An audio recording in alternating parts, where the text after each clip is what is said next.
hoy día vamos a hacer particular énfasis, ¿cierto?, en el microbioma humano, con todas las implicancias que eso también tiene para las enfermedades. Un resumen de lo que habíamos visto en la clase anterior estaba relacionado con estas cifras que habíamos visto, ¿cierto?, de el número de estrellas que tenemos en el universo, el número de microorganismos que tenemos en la Tierra, y hacíamos énfasis, ¿cierto?, en la importancia que tenían todos los microorganismos en todos los procesos bioquímicos de la Tierra, digamos, y en esta bella hipótesis de Gaia, ¿cierto?, que Lee Margulis hablaba con esa frase que habíamos visto de autopoiesis de Humberto Maturana, digamos, de que el planeta en definitiva era un organismo, un ser autopoyético en sí mismo, digamos, de escala planetaria, pero principalmente fotosintética, digamos. Vimos la importancia de los microorganismos, etcétera. Y hoy día entonces nos vamos a concentrar en estos otros microorganismos, ¿cierto?, que están presentes en nuestro cuerpo y que según esta imagen aproximadamente tenemos 10 veces más células microbianas que células humanas. Algo que vamos a ver que se ha actualizado un poco, pero la verdad es que tenemos tantas o más células microbianas en nuestro cuerpo que células humanas. Y siempre en estas clases me gusta poner esta foto, digamos, porque yo encuentro una foto fantástica, digamos. Fíjense que esta foto es un zoom, ¿cierto?, de un epitelio. Puede ser, ese es un epitelio humano, digamos, particularmente, pero puede ser cualquier epitelio. Incluso cuando en el doctorado damos algunas clases de evolución y hacemos estos pensamientos, estudiamos este pensamiento de Jacques Monod de lo que es cierto en el Escherichia coli y es cierto en el elefante, hablamos precisamente de cuál es el origen del epitelio, que el origen del epitelio incluso se puede trazar hasta Hidra, con toda no solamente esta estructura, ¿cierto?, que vemos al centro de esta capa de mucus, esto en medio en azul, digamos que son nuestras células epiteliales, con células también del sistema inmunológico que incluso uno puede ver que están filtrando ese mucus, digamos, y esto otro que tenemos arriba, ¿cierto?, todos estos colores preciosos, con estos rojos, con estos amarillos, con estos verdes, con estos azules, es precisamente esta microbiota intestinal que tenemos que de alguna forma vamos a ver que hoy día algo tiene que decir al respecto de muchos aspectos que tienen que ver con las enfermedades, de cómo asimilamos los medicamentos, etcétera, etcétera, etcétera. Fíjense que a esto me refiero, digamos, a trillones de microorganismos que viven y conviven, digamos, con nuestros epitelios, pero fíjense que de alguna forma vivimos juntos pero no revueltos, digamos. Es decir, de hecho ven algunos microorganismos en rojito, ¿cierto?, que penetraron esa capa de mucus y de alguna forma como que ese sistema, algunas células del sistema inmunológico también, digamos, es decir, vamos a ver después precisamente que una buena salud se trata también de tener un balance adecuado de todos estos tres componentes, digamos, de nuestras células bien separadas de nuestra microbiota, pero toda una microbiota bien diversa también presente en nuestro epitelio. Y es ahí entonces cuando en el año 2010, ¿cierto?, un grupo de investigadores, a raíz precisamente de que hacía unos pocos años, digamos, había descubierto completa la secuencia del genoma humano, dijeron, bueno, pero ¿por qué no hacemos el catastro también de todos y cada uno de los microorganismos que tenemos en nuestro cuerpo, digamos? Y ahí fue donde surgió, ¿cierto?, este proyecto que se denominó el proyecto de microbioma humano, digamos, en el cual lo que hicieron fue más bien un catastro de todos y cada uno de nuestros órganos, ya sea la piel, ya sea el intestino, ya sea la nariz, la boca, los genitales, tanto masculinos como femeninos, para hacer precisamente este catastro de todas las células en nuestro cuerpo, digamos, y los componentes de alguna forma, no solo taxonómicos, sino también, como vamos a ver después, funcionales que realizan estos microorganismos. Fíjense que en este artículo de alguna forma se ha revisitado, ¿cierto?, estos números de que tenemos 10 veces más células microbianas en nuestro cuerpo que células humanas, digamos. Este artículo de alguna forma revisita esos números, digamos, y llega a la conclusión de que tenemos aproximadamente 3 por 10 a la 13, ¿cierto?, células humanas en nuestro cuerpo, mayormente, digamos, un porcentaje muy grande de ellas eritrocitos. Es curioso, ¿cierto?, que las células más abundantes de nuestro cuerpo no tengan núcleo.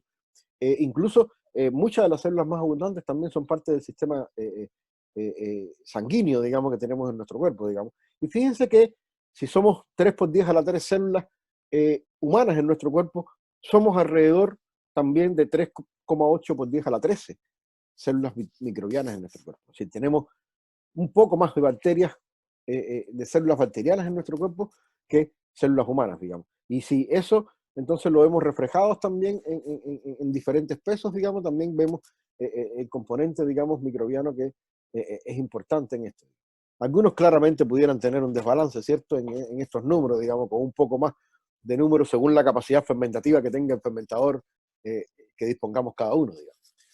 Fue así entonces como, ¿cierto?, se hizo este catálogo de referencia de todos y cada uno de los genomas de los microorganismos que estaban presentes. Y fíjense que aquí no voy a entrar en detalles, digamos, no quiero que ni remotamente ustedes conozcan cuáles son los microorganismos que hay, pero fíjense si algo muy importante, y es que de alguna forma no tenemos la misma cantidad, los mismos tipos de microorganismos en diferentes partes de nuestro cuerpo, algo que pudiera ser medio intuitivo, digamos, pero que de alguna forma se verifica en este caso. Incluso si uno va al intestino, hay diferentes porciones del intestino que tienen también diferentes composiciones de microorganismos. De hecho, una de las cosas que se ha visto en esta disbiosis, ¿cierto?, que es esta alteración de la microbiota o de la composición de microorganismos que uno puede tener en determinada condición de salud, digamos, esta alteración, ¿cierto?, en los ratios, que se llama, en las relaciones de algunos microorganismos, ya sean fusobacterias, actinobacterias, bacteroidetes, firmicutes, verrucomicrobias, etcétera, etcétera, un desbalance en una proporción normal que debemos tener de estos microorganismos pueden ser causantes de muchas enfermedades, digamos, y de hecho, en algunos casos, por ejemplo, algunas enfermedades como por ejemplo la cirrosis, se ha demostrado que microorganismos que deberíamos tener en la boca, lo tenemos alojado en el intestino. También una disbiosis media geográfica, podríamos decir. Entonces, tenemos microorganismos en todos los órganos, en muchos de los órganos de nuestro cuerpo, y de alguna forma este catastro ya está hecho. Entonces, ¿cómo de alguna forma pasamos de este catastro a algo un poco más funcional? ¿Qué están haciendo entonces esto? Ya sabemos que están ahí, ya sabemos quiénes son. Bueno, ¿qué función de alguna forma realizan, ¿cierto?, estos microorganismos en nuestro cuerpo? Bueno, eso es un poco lo que de alguna forma vamos a ver en las diapositivas posteriores. Solamente señalar, digamos, esto que es bien importante, digamos, de cómo adquirimos, ¿cierto?, esta microbiota. Se cree uno que al principio, digamos, en principio somos estériles, algo que incluso hay algunas personas que están un poco, algo que está un poco en controversia, digamos, pero supongamos que tenemos un útero y una placenta estéril, ¿cierto? Y entonces, fíjense ¿dónde comienza la inoculación? ¿Cuál es la primera inoculación que tenemos? Bueno, la primera inoculación precisamente es al nacer.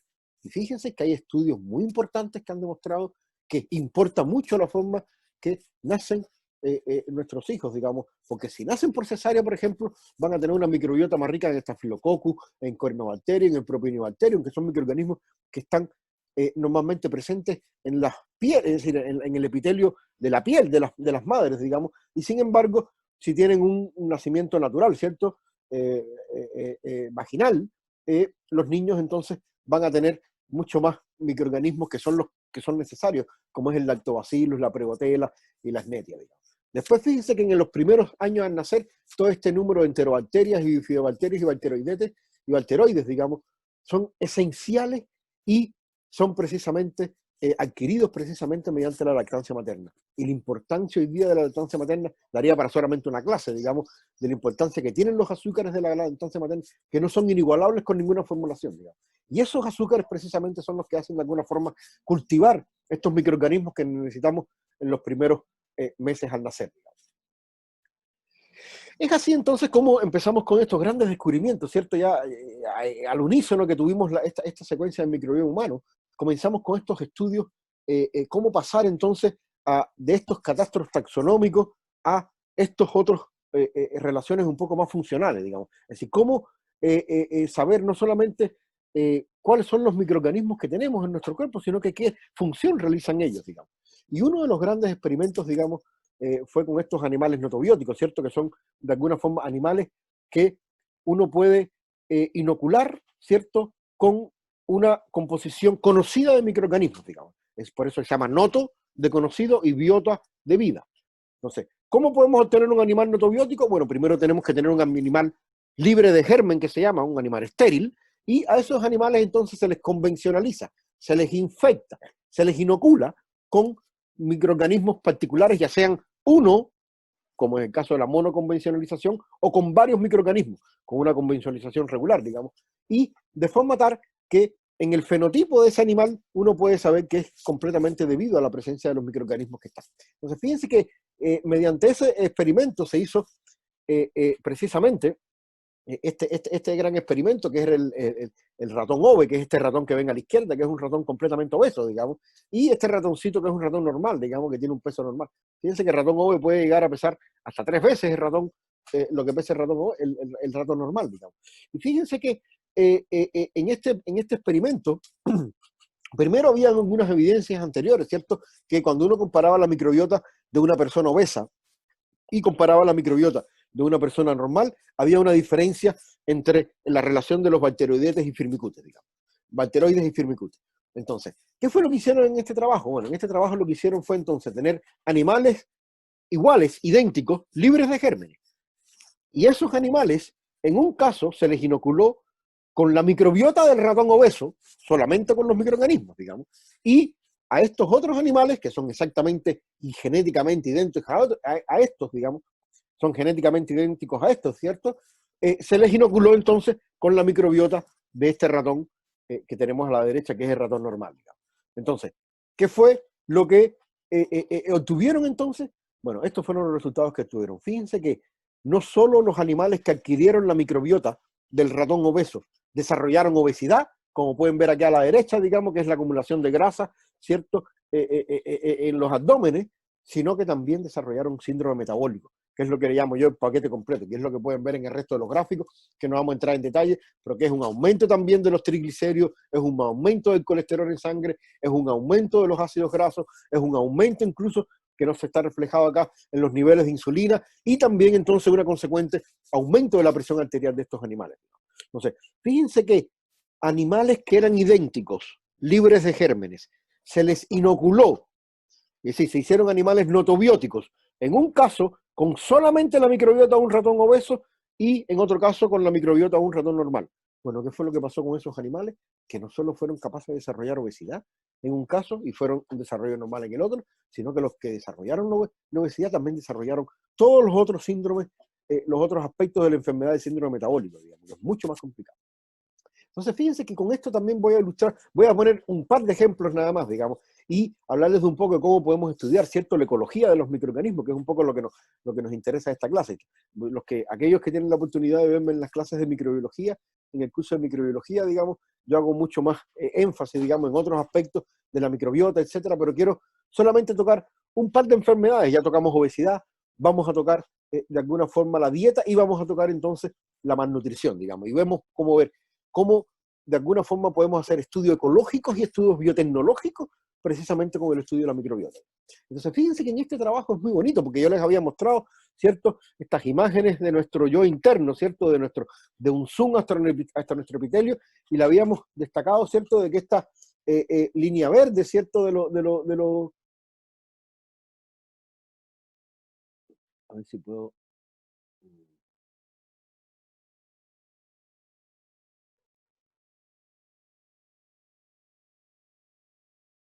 No sé dónde puedo encontrar el puntero, digamos, pero bueno. Eh, Recuerden que habíamos visto entonces que esta foto, esta línea verde que vemos al centro, ¿cierto? Es esta línea de mucus, que yo decía que es una barrera que es muy importante porque separa los microorganismos de nuestro epitelio, digamos. Y es precisamente lo que ocurre, precisamente, esta ruptura de esta barrera en los procesos inflamatorios, por ejemplo, donde esta barrera se achica, digamos, y de forma tal que hay una disbiosis y entonces nuestro sistema inmunológico detecta que hay un problema y de alguna forma entonces evita, digamos, el traspaso, digamos, de estas células microbianas a nuestro epitelio, digamos. Fíjense que en este trabajo que les doy acá, digamos, son animales que de alguna forma se les dio, animales notobióticos, digamos, y se les caracterizó con la microbiota humana, ya sea de microbiota de personas que habían tenido una dieta rica en fibras y una dieta muy pobre en fibras y más bien rica en cierto grasa, aminoácidos, una dieta rica en McDonald's, digamos.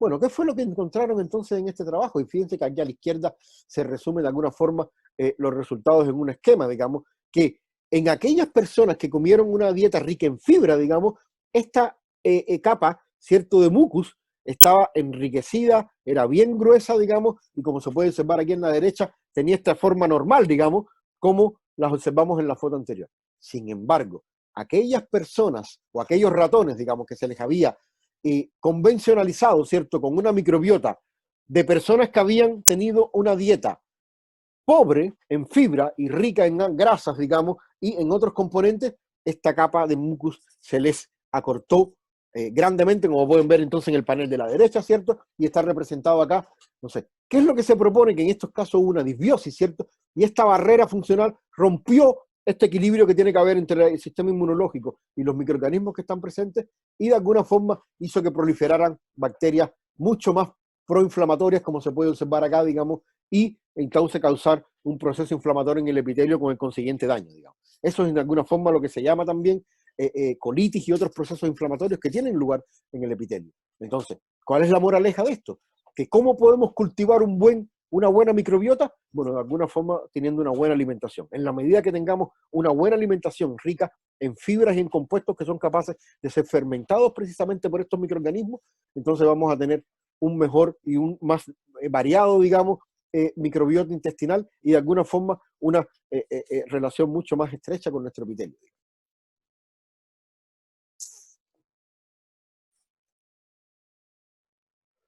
Entonces, fíjense que con esto quiero resumir algunas de las enfermedades que hoy día, como digo, si vamos a tener la oportunidad, quizás podamos compartir la clase que yo hago en microbiología, digamos, de cómo pueden entrar en detalle en algunas de estas enfermedades, digamos. Pero fíjense, de alguna forma, todas las enfermedades hoy día que de alguna forma están relacionadas con disbiosis microbiana, digamos. Y ahí incluso pudieran añadir muchas más, digamos. Casi todas las enfermedades, está cáncer, ¿cierto? Está esclerosis múltiple, Parkinson, depresión, comportamiento, etcétera, etcétera, digamos.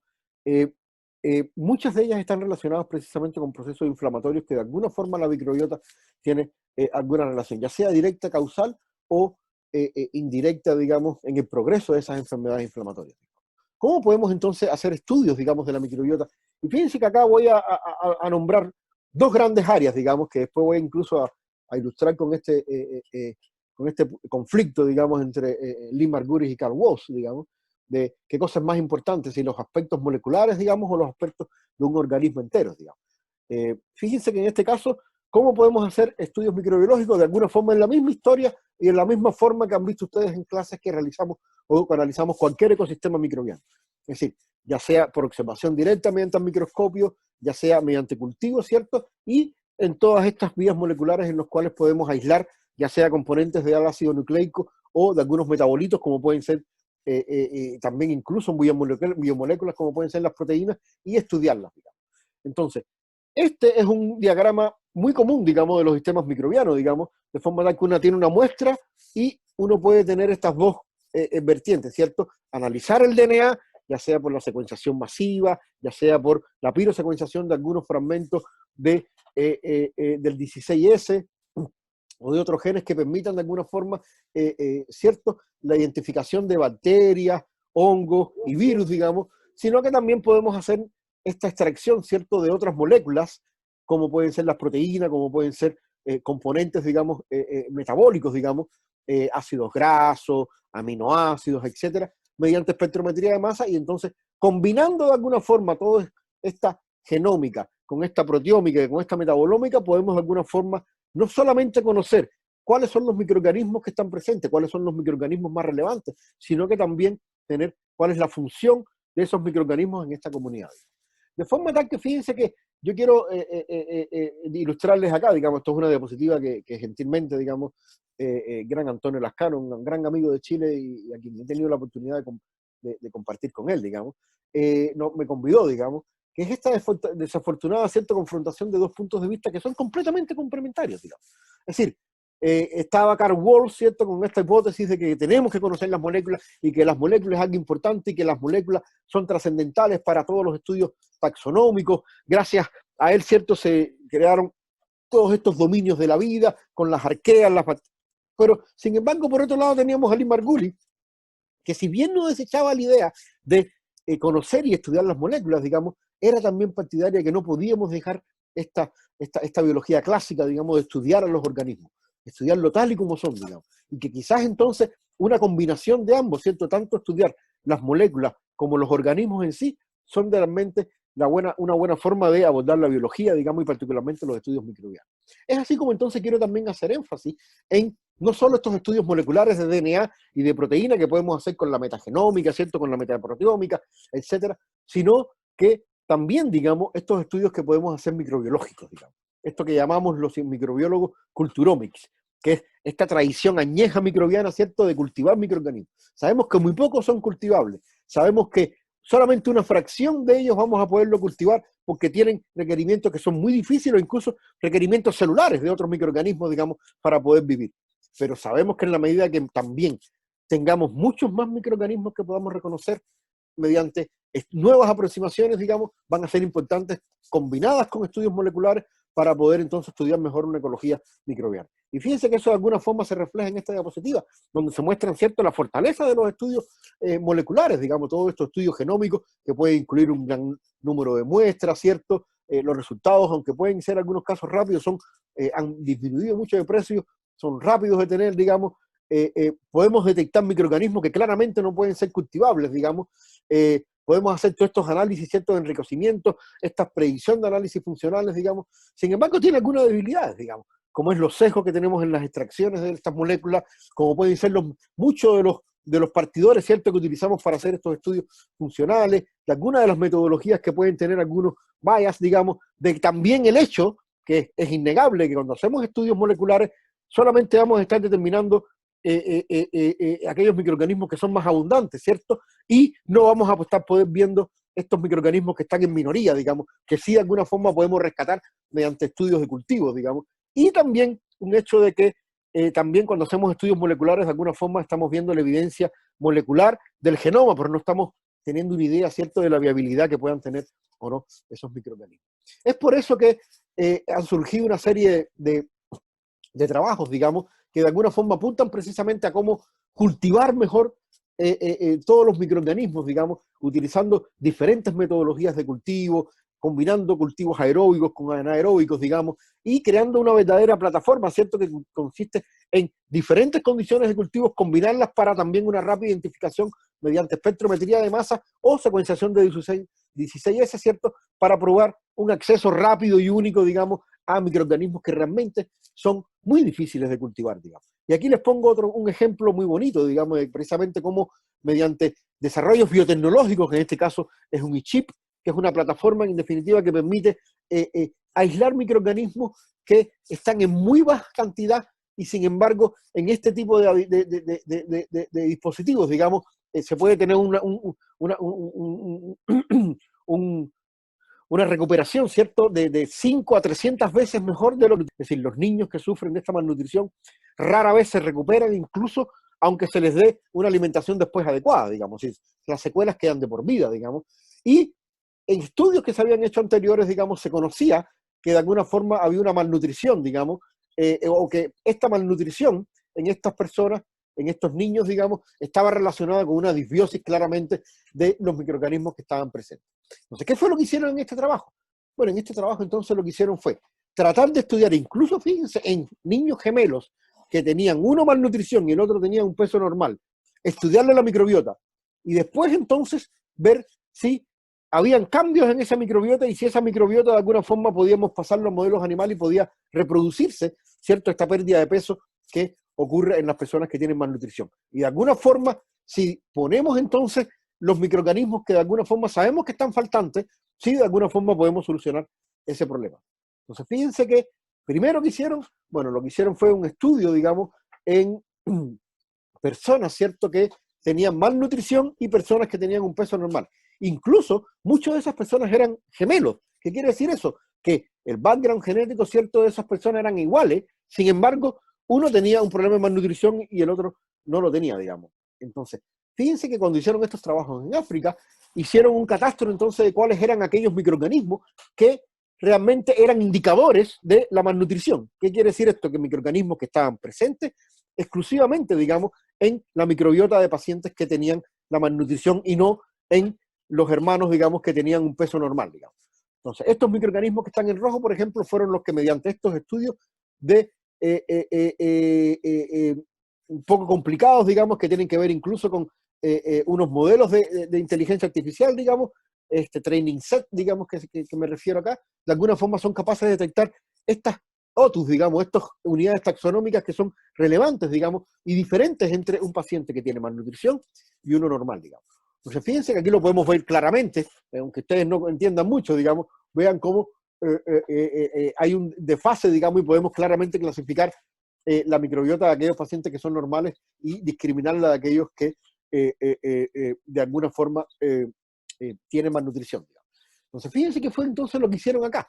Y aquí es donde traemos entonces los experimentos con animales notobióticos, ¿cierto? Ya tenemos la primera evidencia, ¿cierto? Que pacientes humanos que tienen malnutrición tienen una disbiosis y tienen ausencia de microorganismos que están presentes, ¿cierto?, en un paciente sano. Y fíjense que esto es un poco como los postulados de Koch, ¿cierto?, que uno tenía una hipótesis de que de alguna forma un patógeno podría ser causante de una enfermedad. Entonces, imagínense ustedes los postulados de Koch, pero en vez de inocular con un patógeno, estamos inoculando entonces con una microbiota. Entonces, ¿qué es lo que hacemos en estos animales notobióticos? En un caso, entonces, le vamos a dar, ¿cierto?, los microorganismos de los pacientes que estaban sanos, y en otro caso le vamos a dar a estos animales libres de gérmenes, ¿cierto?, la microbiota, o los vamos a convencionalizar, ¿cierto?, con la microbiota de los animales sanos. Entonces, de las personas sanas. Entonces, personas sanas, personas malnutridas, cada uno sus microbiotas se inoculaban en ratones notobióticos, digamos. Y lo que se hizo entonces fue ver el progreso, y fíjense cómo en los resultados que vemos acá, tanto en el gráfico a la izquierda, digamos, como en el gráfico a la derecha, en un caso es el peso y en el otro es el índice de masa, digamos, que en todos los casos, aquellos animales que fueron convencionalizados con una microbiota de pacientes que eran sanos, tuvieron mayor peso y tuvieron mucha más masa muscular que aquellos pacientes que se les convencionalizó, ¿cierto?, con esta microbiota disbiótica de los pacientes que tenían malnutrición. Entonces, ¿qué tenemos acá? Que de alguna forma recapitulamos, ¿cierto?, la enfermedad en humanos en modelos animales, digamos. Es decir, es posible, de alguna forma, mediante estos estudios de convencionalización con animales notobióticos, podemos de alguna forma recapitular, en este caso, la malnutrición. Entonces, ¿qué fue lo que hicieron entonces estas personas? Bueno, ¿por qué no podemos hacer experimentos en los cuales, de cohousing, que se llaman, que ustedes saben que los ratones sufren o tienen este proceso de caprofagia, que son capaces de alimentarse, ¿cierto?, de las heces de otros animales? Y fíjense que en este experimento muy sencillo, en esta cápsula 1, pusieron solamente animales sanos, digamos, en la cámara de aislamiento 2, solamente pusieron pacientes, digamos, o animales, digamos, que estaban malnutridos, y fíjense que entonces después hicieron un cohousing, digamos, con diferentes aproximaciones, digamos, y en los cuales incubaban, es decir, cohabitaban, ¿cierto?, los ratones sanos con los ratones de la microbiota que era disbiótica, de forma tal para ver si podían de alguna forma, y fíjense los resultados que son increíbles, digamos. Fíjense que este es el índice de peso, ¿cierto?, de los ratones que estaban en la cámara 1, que eran sanos.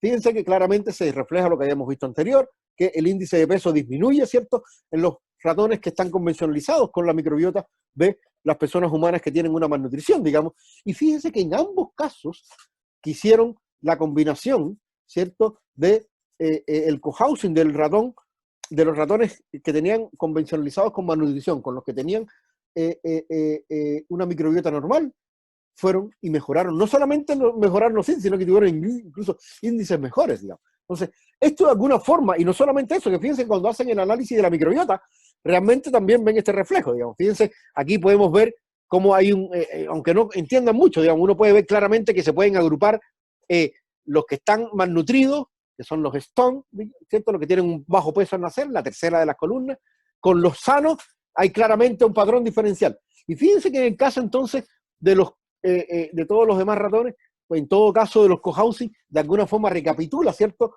la microbiota de los ratones que están sanos, digamos. Entonces, fíjense que con eso de alguna forma esto permite explicar que de alguna forma también el cohousing es posible, digamos, convencionalizar, es decir, administrar los microorganismos que están faltantes en un determinado ratón y mejorar entonces el problema de malnutrición. Y entonces aquí es donde entra la biotecnología, ¿cierto? En cual, si usted es un biotecnólogo y le dice, bueno, ¿cómo puede usted hacer una formulación con probióticos que mejore entonces a las personas con malnutrición? Bueno, entonces lo que hicieron fue escoger un consorcio, ¿cierto?, de 5 de estos microorganismos que ellos habían detectado que eran primordiales en todos estos estudios, digamos, y que estaban ausentes en las personas malnutridas, e hicieron entonces un experimento igual que el que habían hecho anteriormente de hacer una convencionalización, ¿cierto? Con la microbiota de ratones malnutridos, y entonces en ese caso era el control, y a estos ratones malnutridos entonces a otro, al control, al tratamiento, digamos, se les entonces convidó este consorcio de 5 microorganismos en un esquema que está representado acá. ¿Cuáles fueron los resultados? Como pueden ver acá, notablemente, digamos, en todos los casos se mejoró, ¿cierto?, la índice de masa corporal de aquellos ratones que fueron tratados, es decir, que tenían una disbiosis, ¿cierto?, pero que fueron tratados con este consorcio. Entonces, fíjense cómo, y no solo eso, sino que fíjense aquí todos los estudios incluso metabólicos que se pueden hacer para determinar los compuestos que son esenciales, ¿cierto?, los ácidos grasos, los aminoácidos, las acilgranitinas, todos estos compuestos, digamos, ácidos grasos y aminoácidos que son importantes, digamos, para una buena nutrición. Fíjense cómo de alguna forma también se recuperan, digamos, en estos ratones, digamos. Entonces, esto es un bonito ejemplo, que con esto quiero terminar, digamos, de cómo de alguna forma, mediante el estudio, ¿cierto?, de la microbiota, y no solo estos estudios taxonómicos y estos estudios más funcionales, sino que precisamente tienen un potencial biotecnológico muy grande si combinamos entonces estos estudios ecológicos con estudios microbiológicos que nos permitan de alguna forma poder complementar con probióticos, ¿cierto?, aquellos microorganismos que están ausentes en algunas enfermedades. Con esto termino, les dejo, digamos, con este trabajo también muy espectacular, digamos, de la importancia precisamente de la lactancia materna, digamos, de cómo la lactancia materna se ha demostrado ya por muchísimos científicos, digamos, que es esencial, ¿cierto?, para criar esta microbiota que nos hace, digamos, personas sanas. Entonces, con esta frase, digamos, que habíamos comenzado, ¿cierto?, con las enfermedades infecciosas, digamos, que no son solo un fenómeno médico, ¿cierto?, sino que son un fenómeno ecológico, sin duda es un problema ambiental, digamos, ya sea de microambientes como de el ambiente planetario. Por lo tanto, tenemos que tener esta conciencia y encontrar que no solamente tenemos que combatir, ¿cierto?, los problemas de cambio climático, sino que de alguna forma tenemos que tener una conciencia de que las enfermedades infecciosas, en la medida que tengamos un planeta y una salud más adecuada, tengamos buenos ecosistemas, ya sea en nuestro cuerpo como en nuestro planeta, digamos, vamos a tener este mundo autopoyético, estos organismos autopoyéticos mucho más sanos, digamos.